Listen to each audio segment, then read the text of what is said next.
Hello students, मैं VP Singh आज आपके लिए एप्लीकेशन ऑफ ट्रिग्नोमेट्री का इंट्रोडक्शन लेके आया हूं। इसमें आपको मैं बताऊंगा कि एलिवेशन एंगल और डिप्रेशन एंगल कहां होते हैं, दोनों की वैल्यू क्या सेम एंगल होती है या अलग अलग होती है, अगर दोनों सेम होते हैं तो वो कैसे होते हैं, इसमें ट्राइंगल में क्या क्या यूज होगा, कुछ एग्जाम्पल बताएंगे और कौन कौन से इंपॉर्टेंट या में फॉर्मूला हैं जो हर क्वेश्चन में यूज होंगे। तो सबसे पहले देखते हैं एंगल ऑफ एलिवेशन क्या होता है। जब हम हॉरिजेंटल लाइन से ऊपर की तरफ देखते हैं किसी भी वस्तु को, तो ऐसा जब हमारे साथ एंगल बनता है तो उसे कहते हैं एलिवेशन एंगल। अगर हम अपनी हॉरिजेंटल लाइन से किसी नीचे पड़ी हुई वस्तु यानी बॉल को यूं देखते हैं तो जो नीचे वाला एंगल होता है वो एंगल ऑफ डिप्रेशन होता है। तो आइए मुझे यहां कैसे रिप्रेजेंट करते हैं वो देखते हैं। यहां पर एक पतंग है, इधर इस पतंग को इस आंख से ऊपर की तरफ देखा जा रहा है, तो जो ये एंगल बनेगा ये हॉरिजेंटल लाइन है। ये क्या है आपकी हॉरिजेंटल लाइन, ये एंगल है एंगल ऑफ एलिवेशन और इसको लाइन ऑफ साइट कहते हैं। क्या कहते हैं? Line of site. में सब कुछ लिखूंगा, इसकी डेफिनेशन भी बताऊंगा। तो ये जो बन रहा है इसको बोलते हैं लाइन ऑफ साइट। ये जो एंगल आपका बना इसे बोलते हैं एंगल ऑफ एलिवेशन। और ये जो लाइन है इसे हम हॉरिजेंटल लाइन बोलते हैं।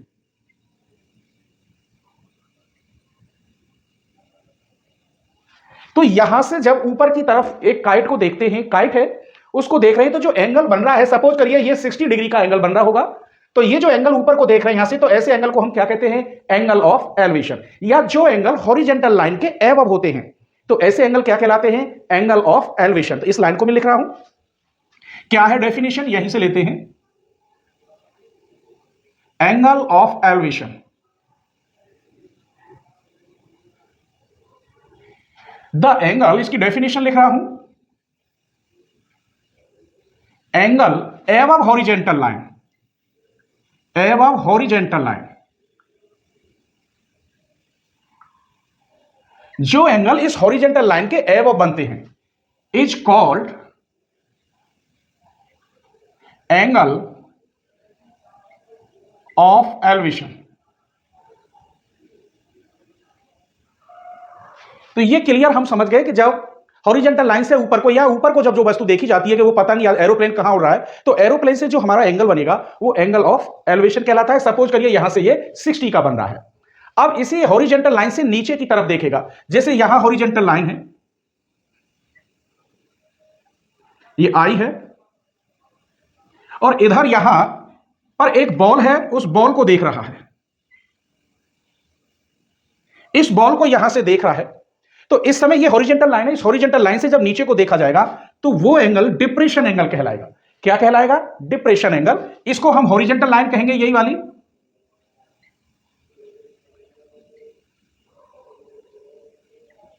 इसको हम कहेंगे लाइन ऑफ साइट। इधर लिखे देता हूं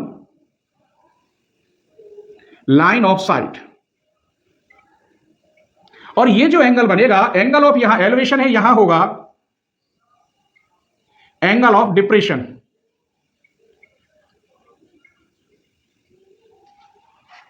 अब फिर दोबारा समझ लीजिए कि यहां से जब किसी बॉल को, नीचे बॉल पड़ी है उसे देख रहा है, तो ये एंगल सपोज करो 60 का है, तो ये डिप्रेशन। अब यहां पर ये एंगल, अगर ये हॉरिजेंटल लाइन है तो इसके इक्वल होगा। अगर ये एंगल 60 का है, यहां मैं 60 नहीं लिख रहा, 60 का है, तो ये एंगल भी 60 का होगा। कैसे होगा ये समझिए कि ये दो लाइन पैरेलल है, यहां पर हॉरिजेंटल लाइन दोनों पैरेलल है। एक लाइन ये जो मैंने ड्रॉ की और एक ये, और ये लाइन ट्रांसवर्स लाइन कहलाती है। तो जब दो हॉरिजेंटल लाइन पर कोई ट्रांसवर्स लाइन हो तो उसके जो भी एंगल होंगे वो अल्टरनेट इंटीरियर एंगल के अकॉर्डिंग इक्वल होंगे। तो जो एंगल ये होगा, अगर ये 60 का है तो ये भी 60 का होगा। किसके अकॉर्डिंग? अल्टरनेट इंटीरियर एंगल के अकॉर्डिंग। ऐसा 9th में हमने पढ़ाया है। क्लियर? तो समझ गए, जो एंगल वो होगा वही ये होगा। तो अभी तक हमने क्या समझा कि जब ऊपर हॉरिजेंटल लाइन से ऊपर की तरफ बनता है तो एंगल ऑफ एलिवेशन, और नीचे अगर कोई बॉल पड़ी हो उसको देखते हैं तो angle of depression. Angle of depression में आपको ये एंगल जो होगा वही ये माना जाएगा। किसके अकॉर्डिंग? अल्टरनेट इंटीरियर एंगल के अकॉर्डिंग। क्लियर हो गया? इसके बाद हमें क्या मालूम होना चाहिए वो देखते हैं इधर। सबसे पहले आपको मालूम होना चाहिए कि साइन थीटा की वैल्यू क्या होती है जब ये कोई ट्राइएंगल बन रहा हो। यहां लेते हैं एक ट्राइएंगल, ये 90 डिग्री का है, यहां एंगल मैंने थीटा लिखा है तो यहां थीटा ले लीजिए, ये ए बी और ये सी। तो साइन थीटा की वैल्यू क्या होगी, फिर हमें देखना होगा कॉस थीटा की वैल्यू क्या होगी और टेन थीटा की वैल्यू क्या होगी जब एक राइट एंगल ट्राइएंगल है। तो ये क्या होता है, परपेंडिकुलर, ये बेस और ये हाइपोटेनियस। ये परपेंडिकुलर जो होता है इसके सामने वाली साइड को हाइपोटेनियस कहते हैं और इसके साथ जो एंगल बनाता है जैसे यहां बन रहा है तो ये बेस हो जाएगा। तो ये लाइन क्या बची, परपेंडिकुलर। सपोज करिए ये एंगल अगर इधर बन रहा होता तो फिर ये बेस हो जाता, ये परपेंडिकुलर और हाइपोटेनियस तो 90 एंगल के सामने वाला होता है। यहां तक क्लियर। अब हम कैसे मालूम करेंगे इसके अकॉर्डिंग रिलेशन क्या होगा, तो एक सिंपल बता दिया है पंडित बद्री प्रसाद और हर हर बोले। कैसे लिखोगे, ये है पंडित बद्री प्रसाद और नीचे है हर हर बोले, हर हर बोले। फिर सोना चांदी तोले, सोना चांदी तोले। यह ध्यान रखना है, बस इसी से मैं सब कुछ निकाल दूंगा।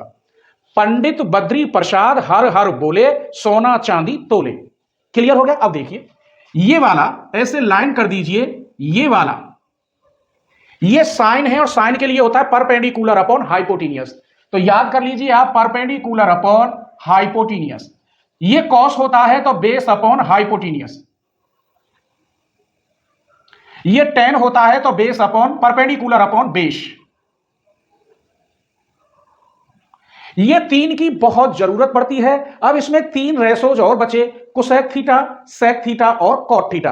तो कोसेक इसका उल्टा होता है, ट्रिग्नोमेट्री में बता चुके हैं। अगर आपको कोसेक की जरूरत पड़ती है लेकिन किसी भी क्वेश्चन में जरूरत नहीं पड़ेगी, सिर्फ टेन की और साइन कोस की ही जरूरत पड़ती है, फिर भी मैं बता रहा हूं। तो इसे पलट दे तो ये किसकी वैल्यू हो जाती है, कोसेक थीटा की।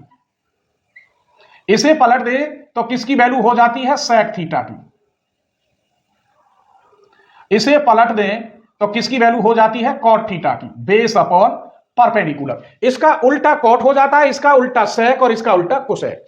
अब इसके बाद कुछ हमें 90 तक वैल्यू मालूम होनी चाहिए, जैसे कि tan 30 की वैल्यू क्या है, tan 45 की, tan 60 की, sin 45, sin 60, sin 30।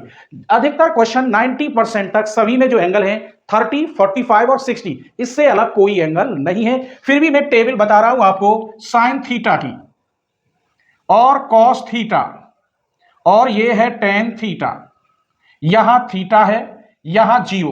तो साइन जीरो की वैल्यू जीरो, कॉस जीरो की वैल्यू 1, टेन जीरो की वैल्यू 0। ये टेबल में एक लॉ होता है तो मैंने ये बताया है। सिर्फ एक वैल्यू आपको मालूम हो साइन, उसी से पूरी टेबल तैयार हो जाती है। तो प्लीज आप ट्रिग्नोमेट्री का इंट्रोडक्शन जरूर देखेंगे। इसके बाद हम लेते हैं 30 एंगल। साइन 30 की वैल्यू हाफ, कॉस 30 की वैल्यू √3/2, साइन 30 की वैल्यू 1/√3। फिर हम लेते हैं 45 डिग्री। तो साइन किसकी 45 की वैल्यू होती है 1/√2, कॉस की भी सेम होती है और tan 45 की वैल्यू 1। फिर ये लिख रहा है, मैं यहां लिखे देता हूं 60 डिग्री। तो साइन 60 की वैल्यू होती है √3/2, कॉस 60 की वैल्यू होती है 1/2 और tan 60 की वैल्यू होती है √3। फिर इसके बाद 90 लिखे देते हैं, बस यही तक समझ लीजिए। साइन 90 की वैल्यू होती है 1, कॉस 90 की वैल्यू 0, tan 90 की वैल्यू इन्फिनिटी यानी नॉट डिफाइंड। अभी तक मैंने इस पेज पर आपको केवल ये बताया, एलिवेशन, डिप्रेशन और ये साइन कोस थीटा, ये हर हर बोले। ऐसे ही इसको बना लेते हैं, ये कोस का हो जाता है और ये टेन का हो जाता है, ये टेन, ये कोस और ये साइन। फिर टेबल बताई। अब इस पर किस टाइप के क्वेश्चन आते हैं, तो इंट्रोडक्शन में हम ऐसे 2 या 3 क्वेश्चन और देखते हैं। आप स्क्रीनशॉट ले लीजिए। चलिए, तो हमने 2 एग्जाम्पल ले लिए हैं, एक एंगल ऑफ एलिवेशन के लिए और एक एंगल ऑफ डिप्रेशन के लिए। यहां पर ये एक टैंक है जिसकी हाइट कितनी है, 10 मीटर है, और यहां से कुछ दूरी पर जो डिस्टेंस है हमने इसे कह दिया x। एक बॉय है, जो बॉय यहां से इस टैंक को देख रहा है तो 60 डिग्री का एंगल बना रहा है, जबकि इस टंकी को जब देख रहा है तो उस टंकी की हाइट 10 मीटर है। तो वो बॉय उस टंकी से कितनी दूरी पर है, ये आपको बताना है। आइए, तो ये एक राइट एंगल ट्राइंगल बन गया। ये राइट एंगल है यहां परपेंडिकुलर 90 का। तो आप ए बी सी में इन ट्राइंगल ए बी सी में परपेंडिकुलर यानी A B upon base B C equal to क्या होता है टेन थीटा। तो इसलिए हमने बताया था कि ये आपको याद होने चाहिए। ए बी इसने दे रखा है 10 मीटर, बी सी दे रखा है एक्स और थीटा कितना है 10 60। तो 10 upon x equal to under root 3, cross multiply कर दीजिए तो x under root 3 equal to 10। तो x कितना हो गया 10 अपॉन अंडर रूट 3। इतनी दूरी पर ये बॉयज इस टैंक से कितनी दूरी पर है, इतनी दूरी पर। अगर इसी क्वेश्चन में कुछ चेंजिंग कर दें, उसने कहा कि ये यहां से 20 मीटर दूर है और इस समय ये बॉय एंगल 45 डिग्री का बना रहा है, तो इसकी हाइट कितनी होगी। जब एंगल यहां 45 का हो तो 100% ये बेस और हाइट दोनों इक्वल होते हैं। कैसे चेक करते हैं, यही रूल लगाएंगे इन ट्राइंगल ए बी सी में A B upon B C, A B upon B C equal to ten theta. आगे बढ़िए, ए बी की जगह पर h है, बी सी की जगह पर 20 है और यहां टेन थीटा की जगह पर 45। फिर आगे बढ़ते हैं, h अपॉन 20 इक्वल, इसकी वैल्यू 1 होती है, 1 अपॉन 1 क्रॉस कर देंगे तो h इक्वल कितना हो गया 20 मीटर।